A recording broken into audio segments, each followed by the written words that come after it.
You're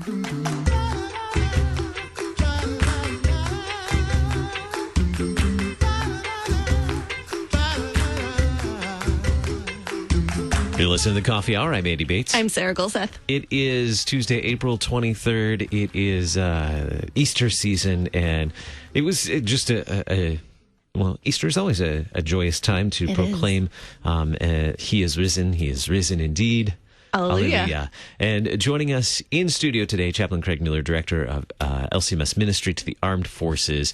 And it's always a joy to talk about our ministry, the Armed Forces, and talk with you, Chaplain Muehler. Thanks so much for being our guest this morning. Thank you, Andy. It's always great to be here. Thank you for the invitation. Tell us about your time as a chaplain. You served in the Navy, correct? Yes, I did. For 26 years on active duty and then a couple of reserve and other duties, I guess, if you call it. But my last 10 years were with the Marine Corps. Yeah, when we had kind of mentioned that a little bit beforehand, I started to bring back the dark memories, the good memories, I should say, of my service. I should say the long ways. Because when you start to think about, as in the military, the deployments, when I started adding up, it was like, oh, that's 7 Easters that I spent away from my family, deployed. So that kind of was what I meant by but at the same time, you are with your troops and you have the opportunity to bring the Easter message. He has risen to your troops wherever they are deployed. And I came in 1991 on active duty, and so the very next year I was deployed in the Arabian Gulf. 1992 was after Desert Storm. So my first non-parish experience of an Easter sunrise service was on the back of a ship on the helo deck in the Arabian Gulf. In 100 and some degree temperature, or something like that, with my sailors on a small destroyer, and it was pretty cool. As the sun comes rising up over the ocean there, even in the Arabian Gulf, and all that stuff that was going on. That that was way back in Desert Storm, but that was my first Easter, I guess you could say, even away from home as a preacher's kid, and then of course being a pastor myself in McCluskey, North Dakota. I had all those traditional parish Easter services and experience, but that was my first one, kind of out there in the middle of nowhere. But then you realize, hey, he's risen even in the Arabian Gulf, Celebrating the destroyer of death on a destroyer. That's pretty cool. Hey, that's great, Andy. That's I think we need to make that into an image. And yes, I think I need to steal that one too for something. That's pretty fantastic. But how does that that atmosphere kind of put Easter in a different perspective when you're away from your family, when you're with your troops in the middle of an ocean? What does that atmosphere make for a different kind of Easter? Well, I guess when you think about it, that's why it took me a while to just ponder that a little bit, because it's really just cool, because they're missing their families, they're missing their home churches, because most of those that attended the Easter sunrise service with me are Christians, and they have had that experience, and so they're now with strangers, but yet shipmates, as we would call them on the ship, celebrating their faith together. That even though I am here on this ship, my family is celebrating somewhere in the CONUS state somewhere, the same Easter message that Christ is risen. And so it's kind of cool. I mean, it's different. Obviously, you miss your families and those big events. But as a Christian church, I mean, it's just awe-striking to see the power of the gospel of Christ. Even there, these people really do believe and are joyful about all their stuff of being forgiven, and they're there in the middle of the ocean celebrating the resurrected Lord.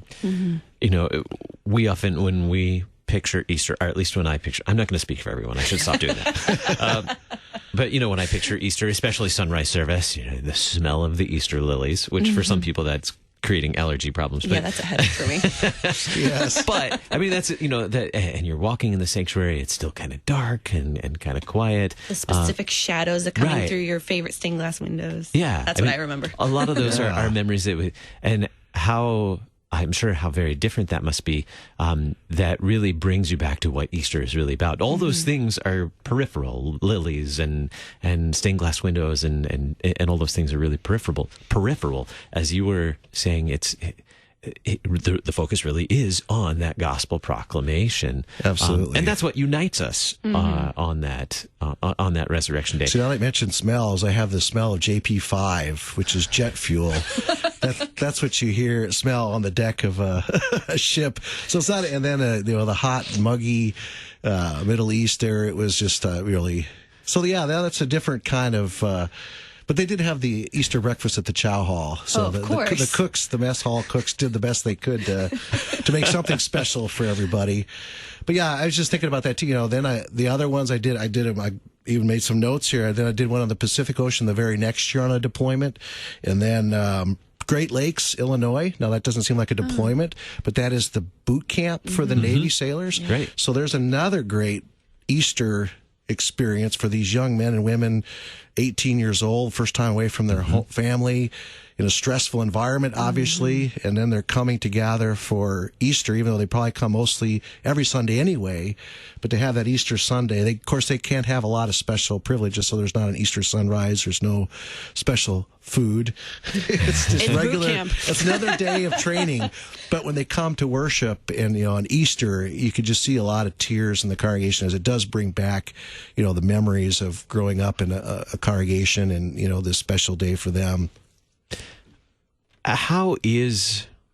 Let's dig into that a little bit more. How is having a chaplain present in the military serving these soldiers, these sailors, how important is it to have a chaplain there to lead these services, to conduct these services, to provide pastoral care?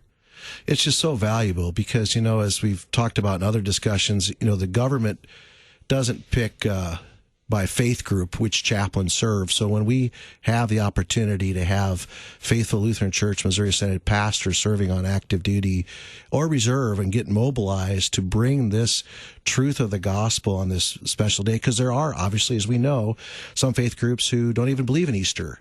And so if that is your chaplain, that's kind of a tough day for those who want to celebrate Easter somewhere. Where do they go to, other than their own personal devotions and prayer life, obviously, to still celebrate? So it's just a huge thing to be able to have a Christian chaplain. And most importantly, I think one of our chaplains there to proclaim the gospel of Jesus Christ, through the Lenten season, do that journey with them. And then on Easter, it's just a wonderful thing. And I think, all these situations that I described, a few of them, but I think probably the most memorable for me, other than my first one, is probably the one in Iraq in 2006.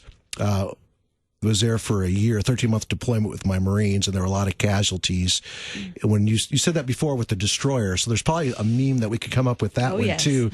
In the middle of the battle, here my Marines and sailors, and of course we had some soldiers too as a joint base. At this huge soccer field, we had an Easter sunrise service that I led. And again, you don't have the fancy, you just had a cross, and it was a stadium that Saddam Hussein used to have, and it was actually near Abraham's oasis. They claimed that Abraham had passed through there, which is possible. I mean, that's part of the world that he was at as a sojourner. And so to celebrate it there was kind of a unique opportunity too. But death for these young Marines and sailors and soldiers, whoever was there, and some airmen could be imminent tomorrow. They could go on patrol that night, but to hear that Christ has conquered death by his death and his resurrection is pretty powerful. That just really touches home. No kidding. I can only imagine just having that different perspective of serving and being in where you said. I mean, death could come at any time when you're in the middle of a battlefield, and having that Easter message must be very comforting in the middle of being deployed. It is. You could just tell. And then, of course, when I talk to them afterwards, just to hear the clear message, because again, sometimes it gets so convoluted in today's society with what is Easter all about? What's, what really matters? And at that point, it really does matter and makes a difference of knowing who you are in Christ, and that if you do die tonight on patrol, you're going to heaven not because you were a good Marine or a good sailor or a good soldier, but because Christ died for you, and because of your baptism, you were died and raised again as he was raised. So it's just a powerful, and we know that it can happen anywhere here. You and I can drive down Kirkwood and get Kirkwood is a scary road. Yeah, exactly. Could get T-boned by somebody, or nobody knows for sure the day or the hour. But at that moment, it's just that kind of environment. Yeah, it's exciting. What kind of comfort does that bring for the families too that are at home, knowing that they have a loved one deployed? What is that comfort for the families too, to know that they have a chaplain who's bringing the gospel and the word and sacrament to their loved ones? So my experience is pretty much anecdotal on that, but I do get letters and thanks. Especially I've been in this position almost 5 years now, so I haven't done a lot of Easters deployed. But families will write me and thank you that I connected them to a Missouri Synod pastor for Lent or the Holy Season or for Easter. Because another thing that we forget about is that we take for granted is just the opportunity to receive the Lord's Supper. Mm-hmm.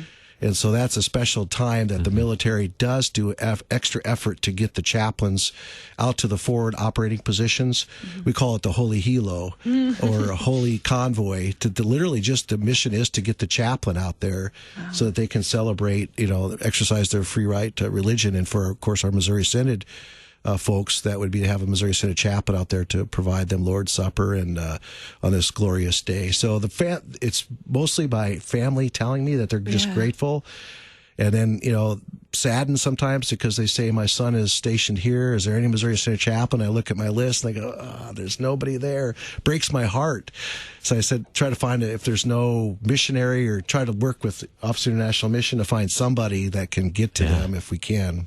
Speaking of if someone's listening, a pastor is listening right now and thinking about chaplaincy, how do they get connected with an opportunity maybe to find out more about becoming a chaplain? Well, I think the best way is just email me at LCMSchaps@LCMS.org, and we will get you connected. Chaplain Craig Muehler, Director, LCMS Ministry of the Armed Forces, thank you so much for being our guest on the Coffee Hour. Thank you. It's a pleasure to be here. I'm Andy Bates. I'm Sarah Golseth.